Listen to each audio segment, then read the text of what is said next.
Hello and welcome to the West Asia Post. I am Ghadi Francis, coming in a new episode of the West Asia Post, WION's weekly show from the most volatile region in the world. It's not only war is taking different and diverse shapes in this region. In Iran, a new wall has risen in the sky. Tehran has deployed Russian S-400s and Chinese HQ missiles, fortifying its airspace from Isfahan and already taking aim at Israeli drones. In Gaza, it is not war anymore, it is famine. Starvation in real time as per the UN reports.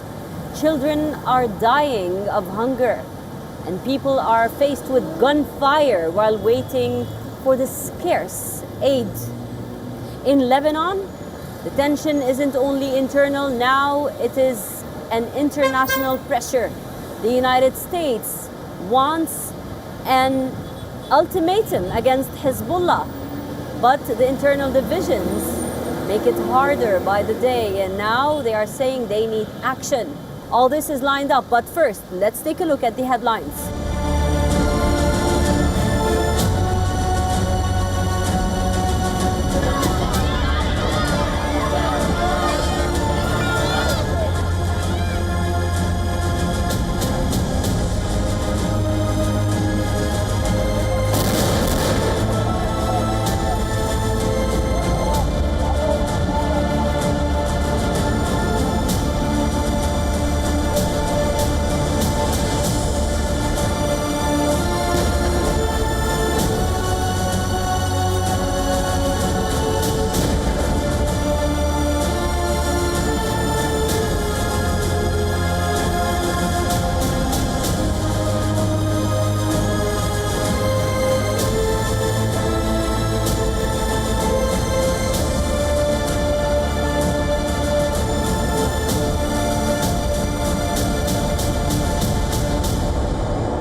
Undeniable. What's happening in Gaza is showing in real time, in videos, in footage. People are starving, children are dying, people are met with bullets, they are shot with guns while they are waiting for aid.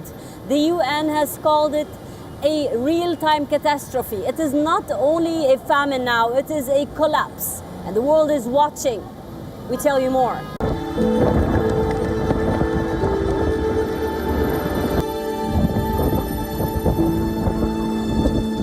A famine is unfolding before our eyes.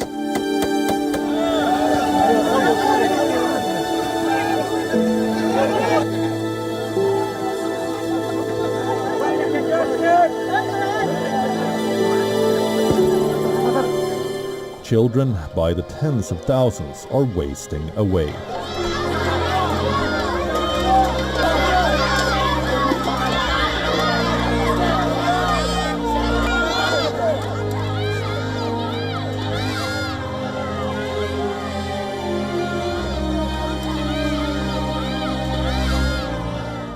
Their bodies shrinking, their cries going unheard.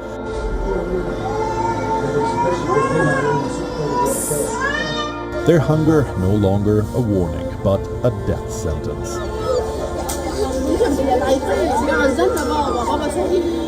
The world's leading hunger monitor now says the worst case scenario is playing out in Gaza.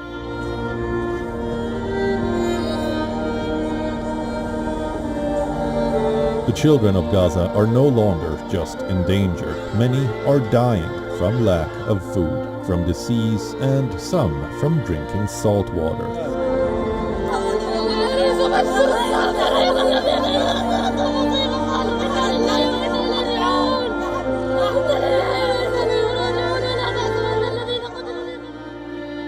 Why? Because there is not even clean water to drink. Gazans are starving in silence while the world argues about access and aid. I resort to herbs. I give him sage to settle his stomach. I give him anise. I give him whatever herbs are available. For the cough, I give chamomile. But all of this isn't even always available.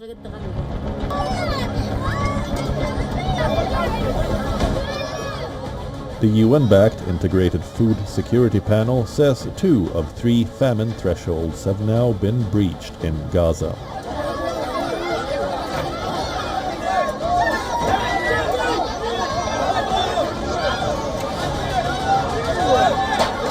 Food consumption is at its lowest since the war began. Malnutrition among children in Gaza has hit emergency levels. The criteria to declare a famine are staggering. 1 in 5 people starving, 1 in 3 children acutely malnourished, and 2 deaths every single day for every 10,000 people. Gaza is hitting these grim numbers.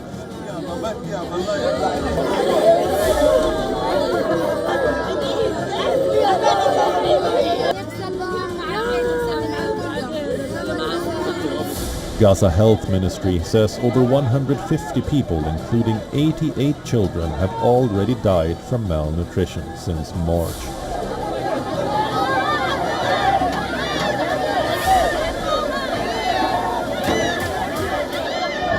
The real figure is almost certainly higher. In just a month, hunger-related deaths have nearly doubled.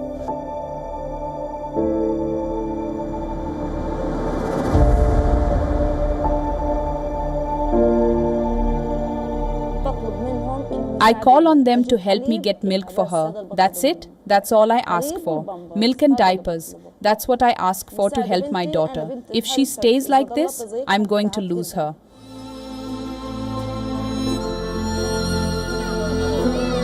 But this isn't just about numbers. It's about children who cannot cry anymore because their bodies are too weak. About stomachs so empty they've forgotten what food tastes like.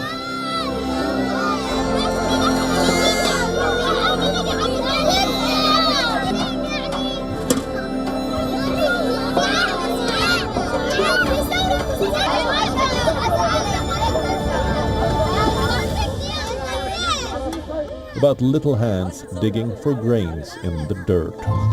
Because there is nothing else.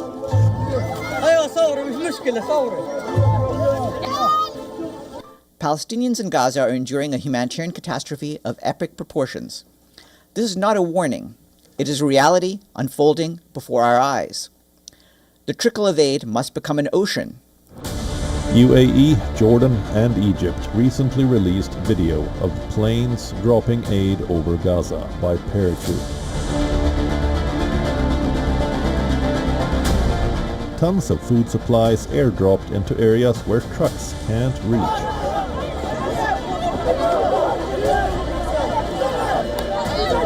But even these drops, desperate as they are, aren't enough.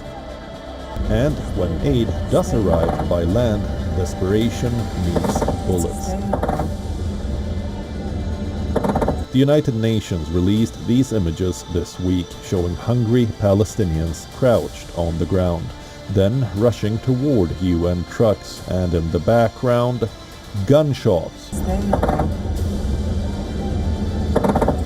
The UN says they came from Israeli forces, and even as the World Food Programme pleads for more access, it admits it still isn't allowed to bring in enough. 3 to 4 months ago, we forgot the taste of flour and bread. We came here to collect sand to make soup for our children to satisfy their hunger.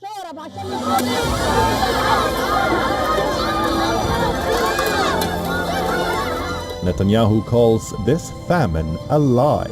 Israel blames Hamas for the lack of food in the besieged strip.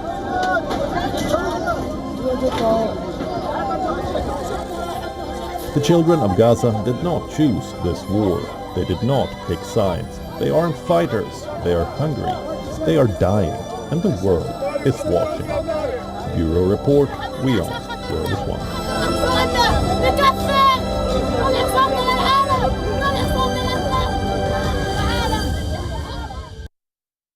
Iran is strengthening its skies. It has deployed Russian S-400s and Chinese HQ missiles. They are already working in Isfahan, and it's already facing the Israeli drones and engaging with them. We tell you more.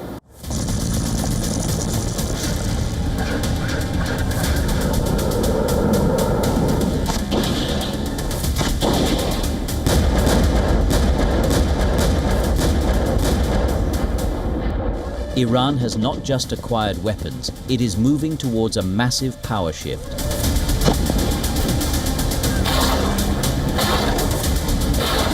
Iran's rearmament comes hard on the heels of a brutal conflict with Israel, which left much of its air defense grid in ruins.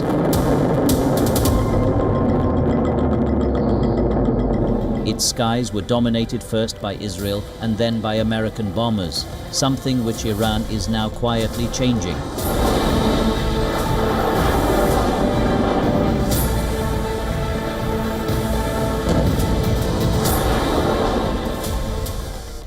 Iran, the pariah state of West Asia, now wields a lethal combination of Chinese precision and Russian protection that could shatter the regional balance of power.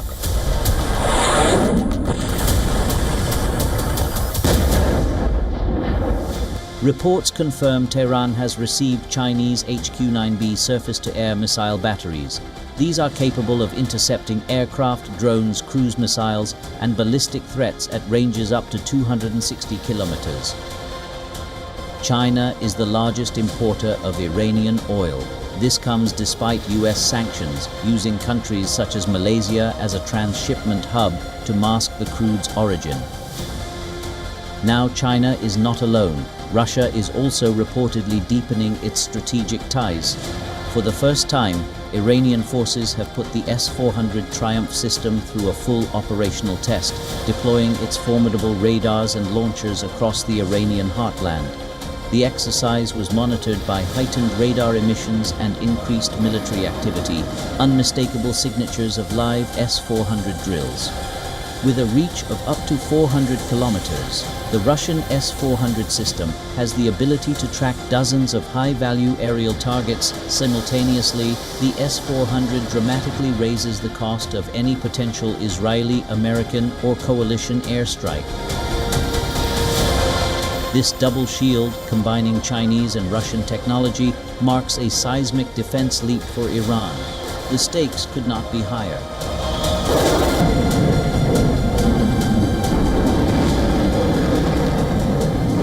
The West's hopes of keeping Tehran contained now face a sophisticated, multi-layered missile grid.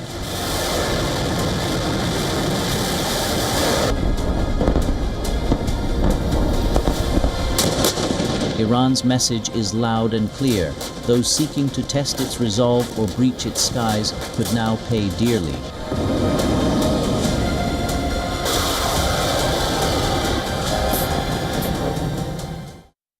On the battlefield, there are daily strikes and assassinations on the Lebanese territory. But the tensions are growing not only in the battlefield, but also in the cabinet table. The US is trying to pressure the government to take more stances against Hezbollah, threatening that more strikes would come. Listen in.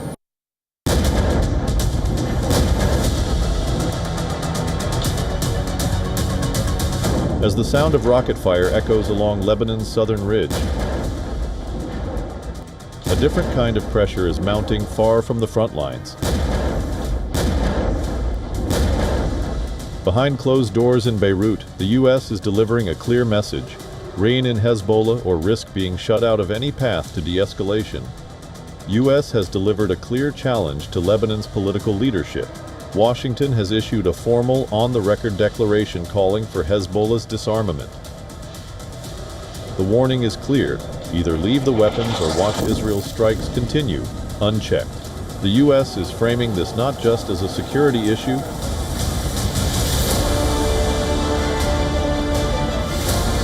but a test of Lebanon's sovereignty and political will.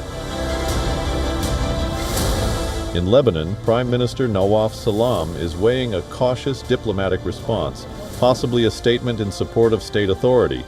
But Speaker Nabi Berri, a key ally of Hezbollah, is reportedly refusing to allow any text that even implies disarmament. And Hezbollah isn't backing down. In a new address, leader Naim Qassem called the pressure a Western plot insisting that the resistance is non-negotiable. We will not submit to Israel more than that. I want to tell you that those who call for disarmament on a domestic, global or Arab level serve the Israeli project, whatever his name, whatever his title, whatever his claim. President Joseph Aoun has been trying to shift the balance, openly urging parties to place all weapons under the National Army's control. He has requested $1 billion a year in military support from the international community, making the case that a strong state-run defense force is Lebanon's only way out. On the other side of the border, Israel has warned it will not pull back troops or pause airstrikes unless Beirut takes action against Hezbollah, not just in words but in policy. For the U.S., this is an opening, but also a red line: no ceasefire mechanism without a firm political signal from Lebanon. In a country grappling with blackouts, inflation, and collapsing infrastructure, the stakes aren't just diplomatic. A wider war could push Lebanon past a tipping point. And yet any attempt to clip Hezbollah's wings risks internal political collapse and a return to fragmentation not seen since the Civil War era. A new episode in the bromance between Recep Tayyip Erdogan and Donald Trump. But this time it's under fire. From Syria to fighter jets, the relationship is facing two major tests. And this might change the balance of power in the region. Listen in.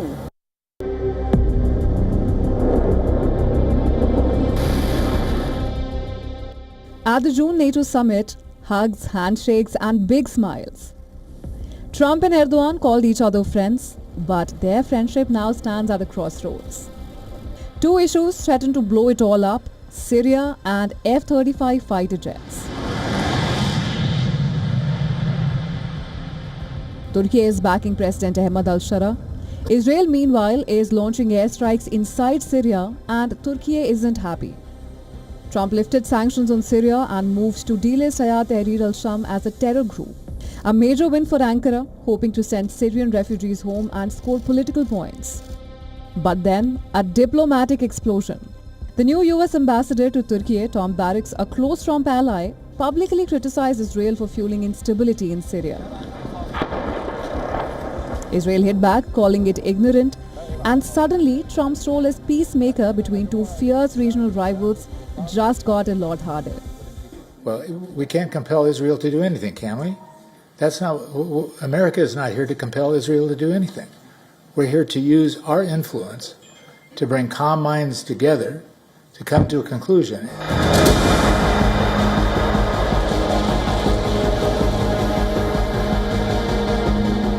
The second flashpoint is a multi-billion-dollar F-35 jet deal, blocked for years after Turkey bought Russian S-400 missiles. The jet remained grounded and the sanctions still stand. Erdogan now says a breakthrough is coming, but Washington wants guarantees that those missiles stay in their boxes forever. But that's not enough for Congress, where Greek and Israeli lobbies are lining up to block the deal.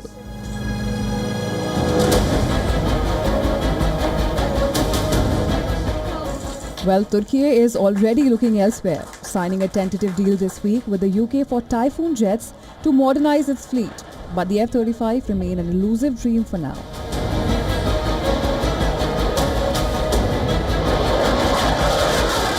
And back in Syria, tensions keep escalating. Turkey confirms it will now train Syria's future army and build military centers inside Syria. Ankara has even warned that if Israel intervenes to divide Syria, Turkey will respond hard. Israel does not recognize the law. It is an unruly, unprincipled, spoiled, pampered and reckless terrorist state. At this point, Israel's aggression is the biggest problem in our region. From hugs to headaches, the Trump-Erdogan equation may have run out of luck. And if this chemistry collapses, it won't just be a diplomatic crisis. It could be a strategic disaster for the region. Scorching heat is now becoming unbearable in both Iraq and Turkey. Power outages, wildfires, and people scrambling for help and relief. Degrees are rising above 50 degrees Celsius. We tell you more. A brutal heat wave is scorching parts of West Asia, pushing temperatures to dangerous new extremes. In Iraq, thermometers hit a staggering 52 degrees Celsius this week, forcing the government to declare a public holiday in multiple provinces. In the capital, Baghdad, desperate residents plunged into the Tigris River, others huddled around misting fans or clutched melting ice blocks, all in a bid to escape the unforgiving heat, but relief is hard to come by. Power outages have left many without electricity, no fans, no air conditioning, just dry air and burning streets. There is a rise in the temperature. It's currently over than 50 degrees. It's hitting 52 degrees during this recent period. What can one do? You head back home, there's no electricity, and it's so hot. It feels like you're burning. Across the border in Turkey, the country just recorded its highest ever temperature, 50.5 degrees Celsius, in the southeastern province of Sirnak, near the Iraqi border. In Adana, a city already known for its scorching summers, locals say it's become suffocating.